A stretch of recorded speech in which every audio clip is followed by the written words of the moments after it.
Hi there. My name is Billy Angel. I am your storyteller, and I have a great story for you today. This story is about a woman named Naomi, but it's also about another woman. Her name is Ruth. Then again, the story wouldn't be told if there wasn't also a man involved. His name is Boaz. So it's the story of Naomi and Ruth, two remarkable women, and Boaz, the man of the moment. This story is set in a town called Bethlehem. Yeah, you've heard of that place, right there in the area of Judah, where the tribe of Judah lives, part of Israel, just south of Jerusalem. The family is Elimelech and Naomi, his wife. They have two sons, Mahlon and Kilion. They live there in their small farm. They have a field, a plot of land, and they are farmers like everybody else. This is a beautiful area. Fields of barley and wheat, vineyards, groves, all kinds of trees. It's a great area to live and to farm. Bethlehem actually means house of bread. And this area can feed the whole country if things are well. And they are well. They love living here and they are happy to go to work here. Now, they're still getting used to being in this area. The Hebrews haven't been here for all that long. You know, it's just 100 years ago when they came from Egypt, where they were the slave labor force to the Pharaoh. Then they crossed the desert where they were stuck for years. And finally, they entered the promised land, Canaan, and took possession of it, one piece at a time. And so they find themselves living there in this beautiful land, but surrounded by enemies. Yes, the Amalekites, the Midianites, the Hittites, the Philistines, all kinds of enemy groups, tribes that live all around that are not happy that these Hebrews have taken this land. They come in and with their raiding parties, they steal the harvest, they steal equipment, they cause havoc. And so over a period of 100 years, there's these special leaders, charismatic leaders have risen to form an army and beat the enemy, get rid of them, and then there's a time of peace in the land. And that is where we are now. There's a period of peace. The enemy is held at bay. But then there's another enemy that has suddenly turned up. And the name of this enemy is drought. No rain. It hasn't rained.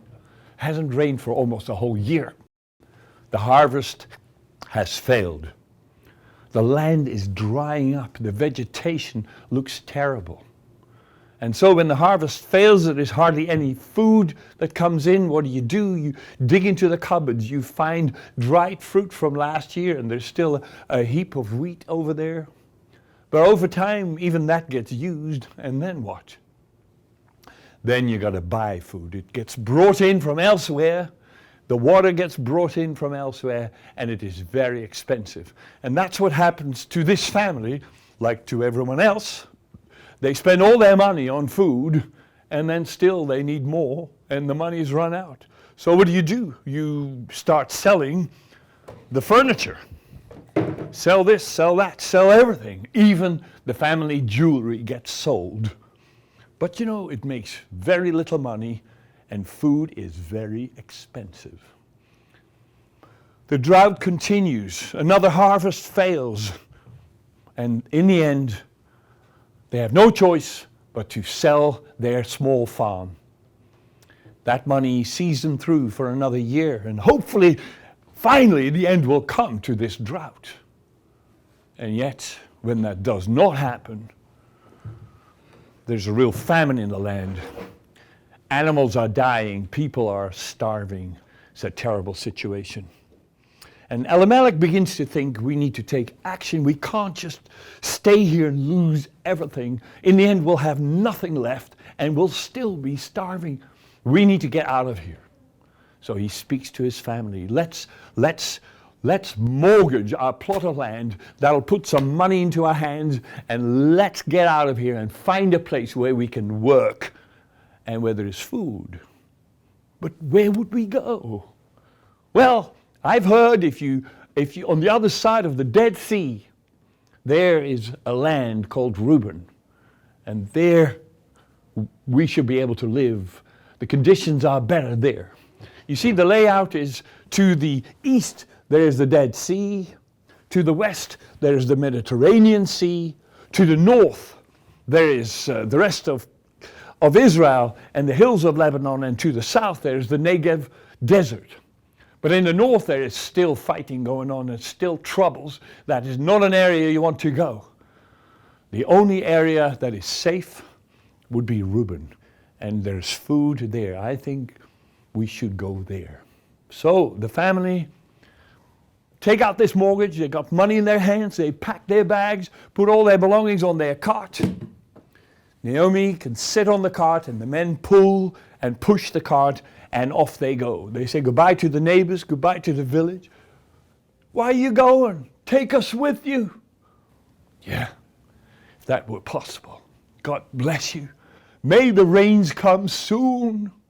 And so the family set off eastward toward Reuben. 2 days later, there they are in the heartland of Reuben. But conditions are not good. There's a drought in Reuben.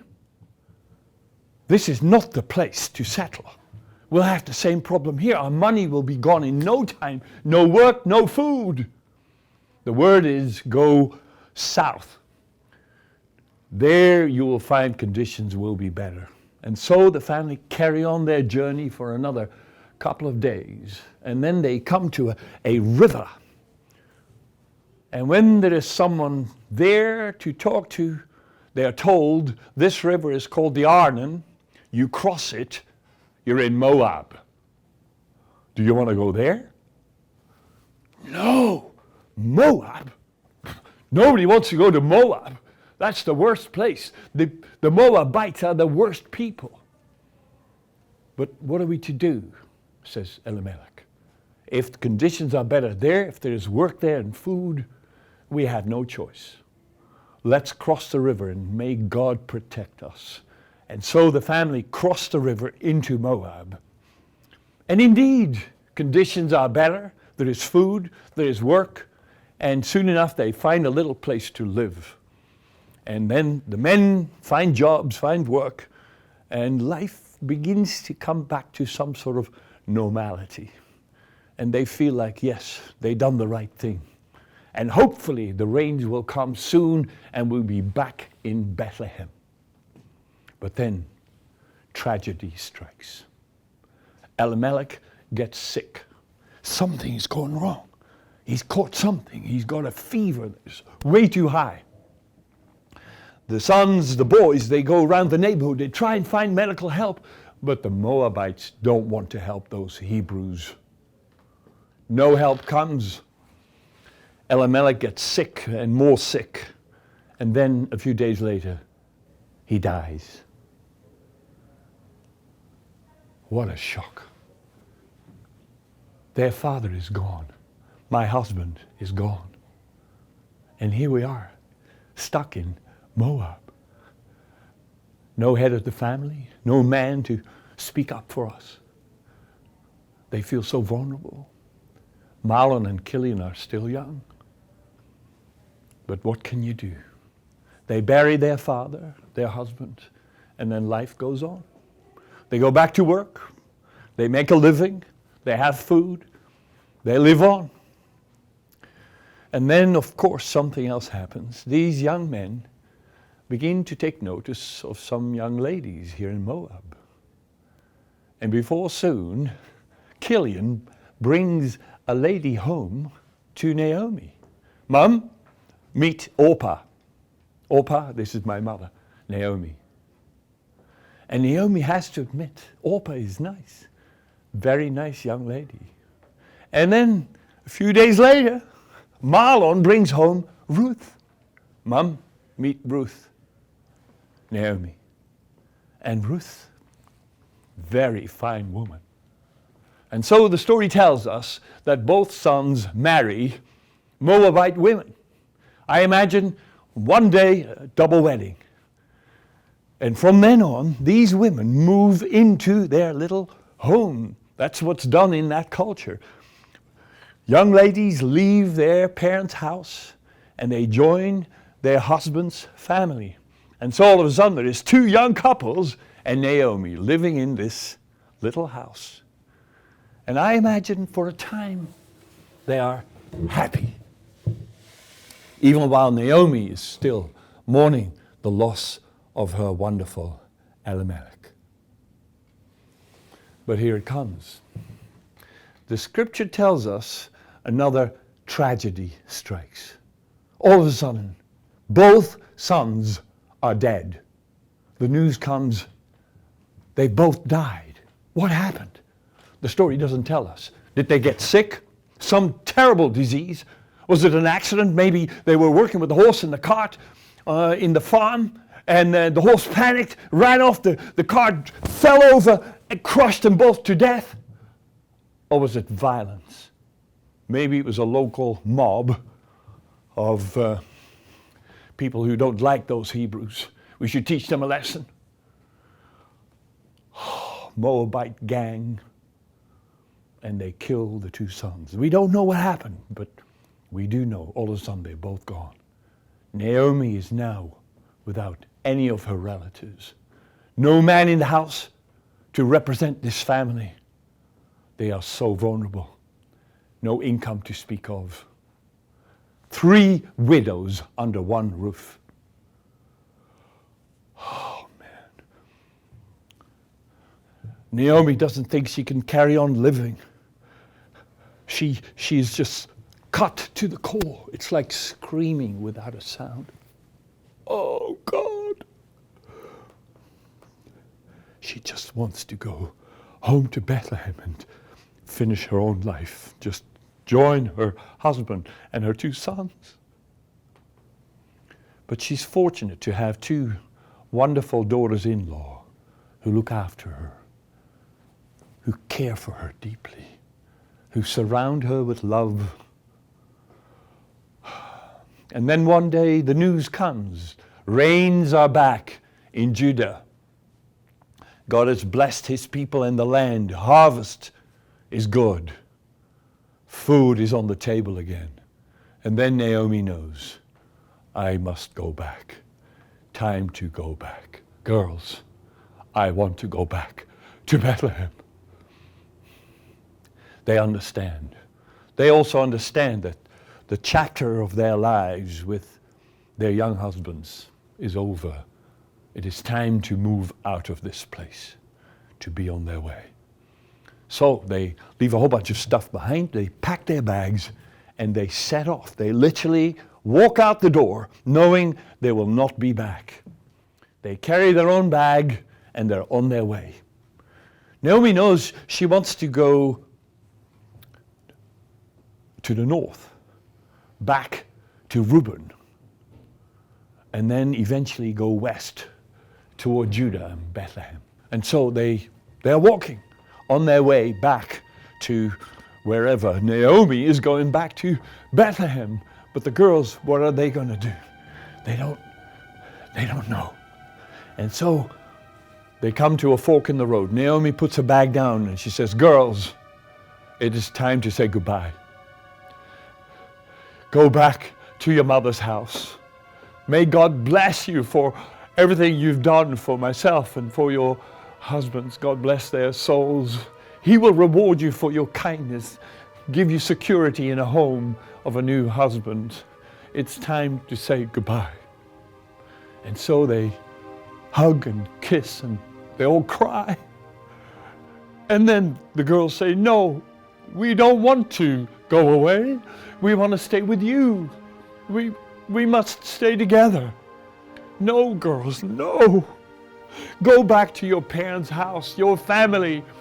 I have nothing to offer. I'm an old woman now. I got no children left, no sons. What can I do for you? I'll just be a burden to you. Go back to your families. God will give you new husbands. You'll have children. You can be happy. At that point, Orpah says, I understand. So they hug and kiss and say their goodbyes, and Orpah is on her way. Ruth Join your sister-in-law. Join her. Go back. God will bless you. You don't have to suffer my bitterness, Ruth. You don't have to carry my burden. There's a life for you out there. There's children, a family, a home. Please. Please, don't ask me to leave you. Don't make me turn my back on you. Where you go, there I will go. Where you live, there I will live. Your people be my people. Your God be my God. And where you die, there I will die. Oh, God, help me so that not even death will come between us. When Naomi heard that, she understood Ruth was going to stay with her. So she said nothing more. They hugged, then they picked up their bags, and they carried on their walk, on their way to Reuben, eventually the way to Bethlehem.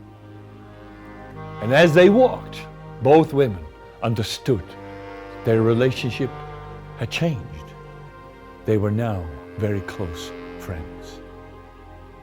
And when they crossed over the river, the Arnon River, Ruth knew that she was leaving behind her family, leaving behind her culture, her gods, and she was entering a new land, a new culture, where she'd be a foreigner, where she'd be a stranger, she'd be living among strangers.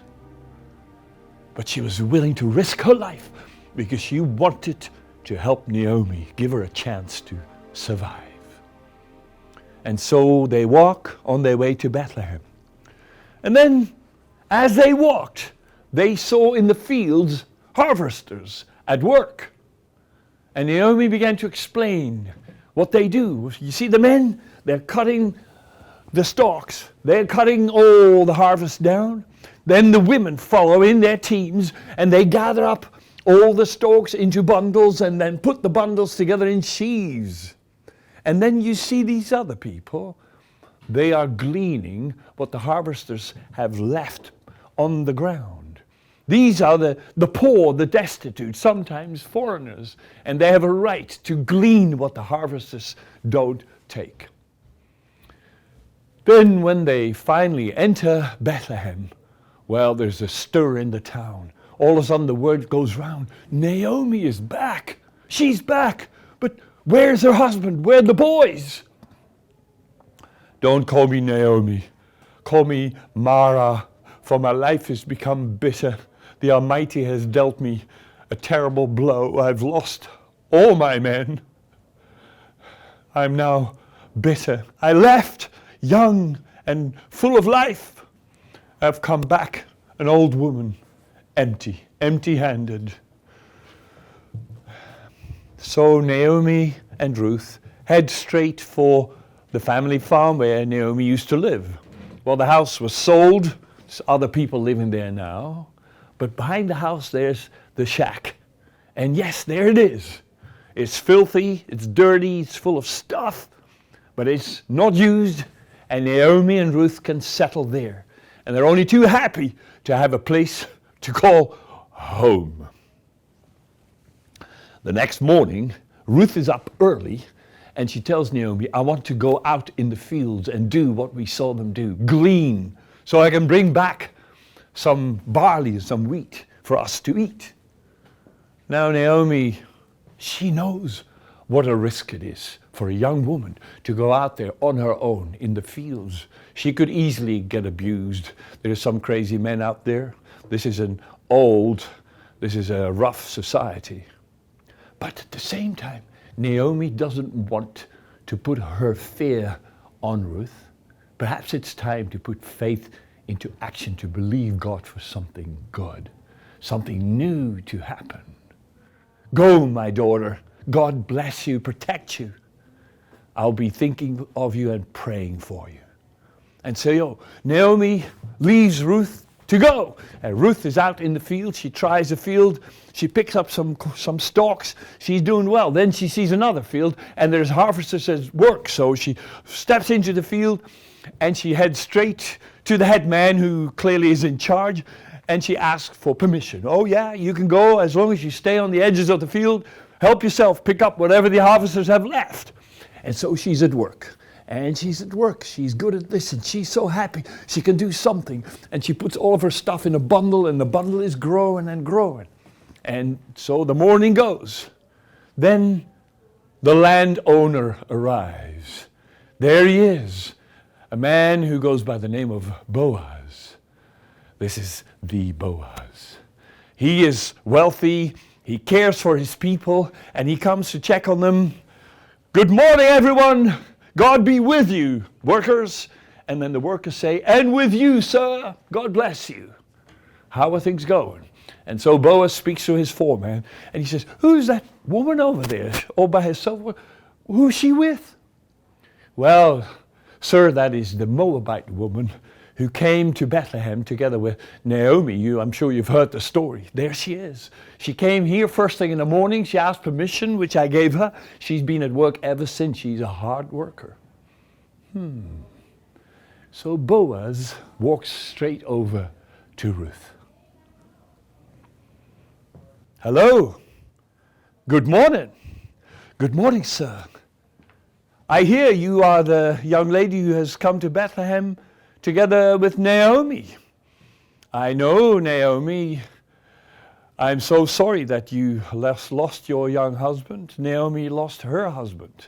Elimelech was a good friend of mine.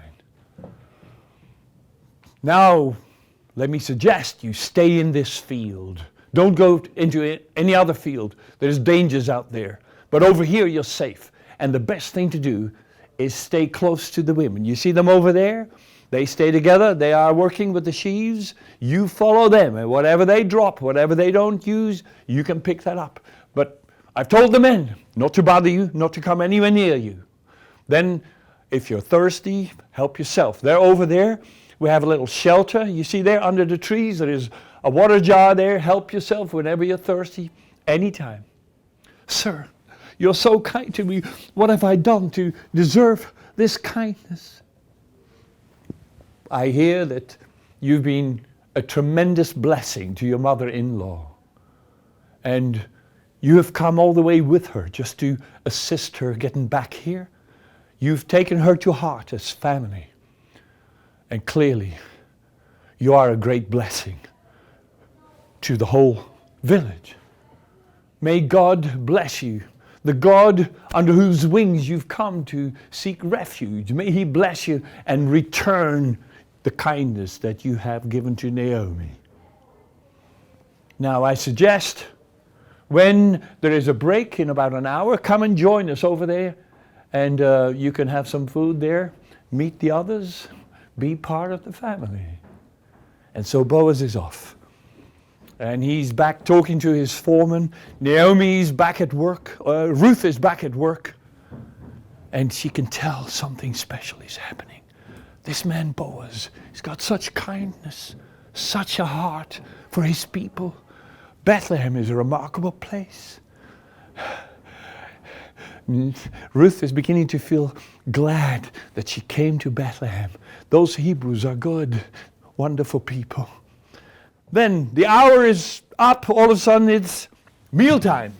Oh, the harvesters come in. The men, they sit together on some benches. The women sit together on some benches. There's food on the table. There's drink there. But Ruth is not sure. She's over there. Come on, Ruth, join us. Join us. Take a seat. Here, have some water. Here, have some bread. You can dip it in over here.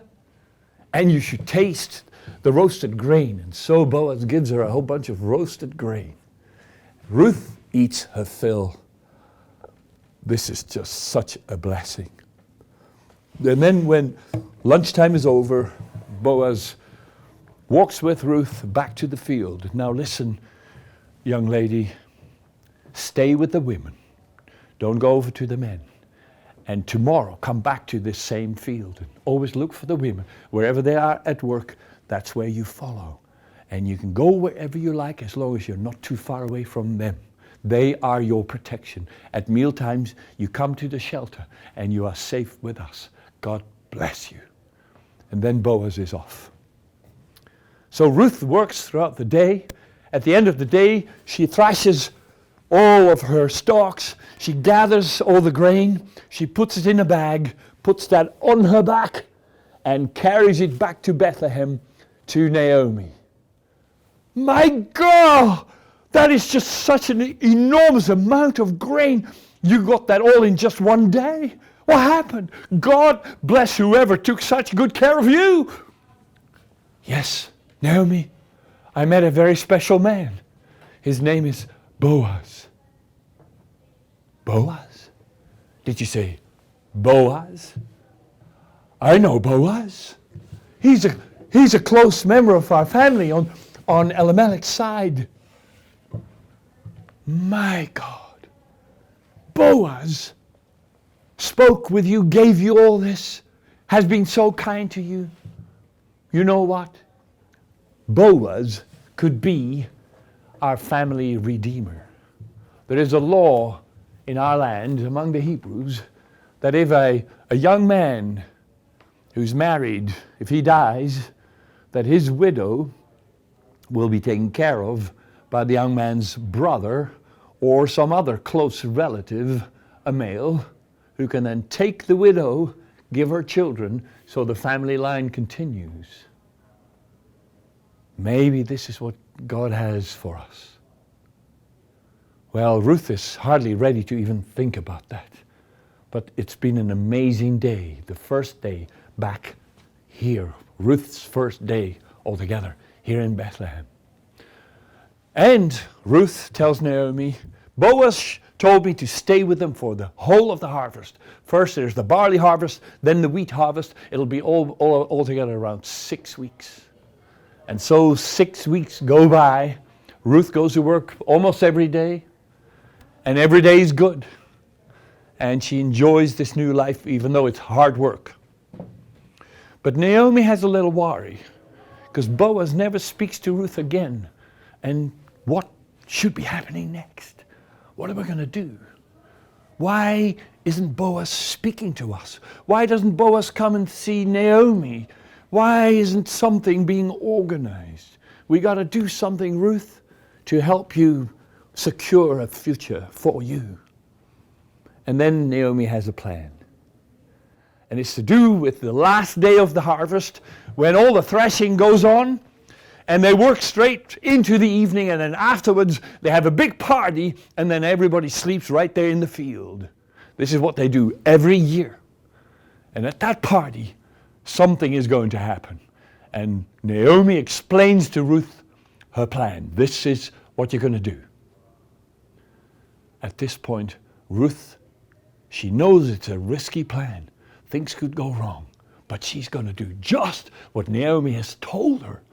Because God is doing something special. The party goes on. The thrashing has been done. Everybody's eating and drinking. They're all so happy. The men are over here. The women are over there. But Ruth has been told to keep an eye on the men. Keep an eye on Boaz. And when you see Boaz leave the party, it'll be well into the evening. You see him lie down there in the field right by the heap of grain. Wait till he's down. He'll cover himself with some blanket. Wait for another while till he's asleep. Then sneak up on him. And you lift the blanket off his feet. And then you lie down by his feet. And just wait.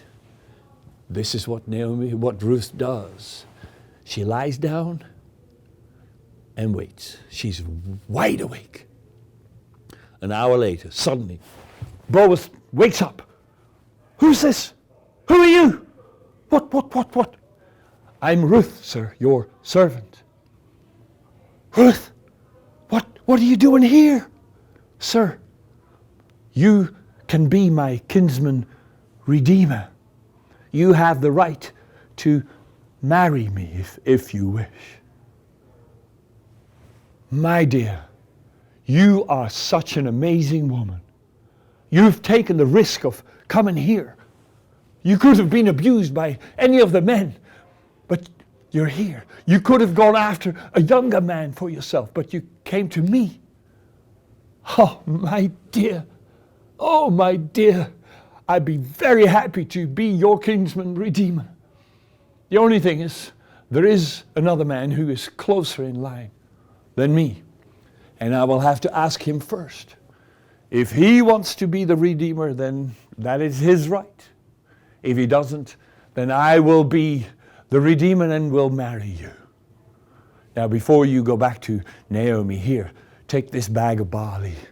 You don't want to come home empty-handed. Give that to Naomi.